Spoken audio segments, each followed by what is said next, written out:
Se, nu er fejlene. Velkommen til testcenter her hos Kettner.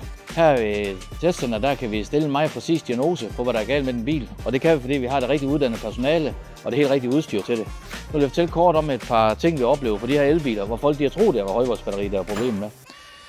Det vi ser her, det er noget, der hedder en PTC-heater. Det er den, der varmer op ind i selve bilen. Det, der kan ske med den, det er, at den kan kortslutte. Og så lægger den hele systemet ned. Så laver den isolationsfejl og lægger hele systemet ned, højvoltssystemet ned på bilen. Og så kan den ikke køre.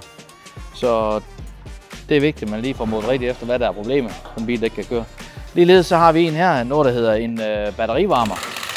Det er det, der varmer vand op til batteriet. Når vi jo ind og supercharge, vi lader hurtigt op, så skal vi varme batteriet op, så den kan tage imod noget strøm.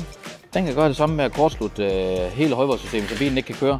Dem har vi skiftet en hel del af de her batterivarmer. Den er fra en Tesla, den her. Og så laver vi rigtig mange højvoltsbatterier på vores batteriværksted, som mange nok har læst eller hørt om. Og her ser vi sådan en modul fra sådan fra et højvoltsbatteri. En lidt sjov historie, det er, at vi har en Jaguar I-Pace 400 inde her, hvor kunden siger, at den fejler på noget højspænding. Og lige pludselig så går den bare ud. Og ved at sætte det rigtige diagnoseudstyr på, der har vi kunne lokalisere, at det er på modul nummer 17, ud af 36 moduler, der sidder i den her. Så den skal ind på vores batteriværksted på mandag og have skiftet den her brik, så vi kan frem og køre igen. Så har din bil en lampe, der lyser, en fejllampe, eller den mangler trækkraft eller noget andet, så står vi klar til at hjælpe dig. Og vi har næsten ingen ventetid, så ring du bare.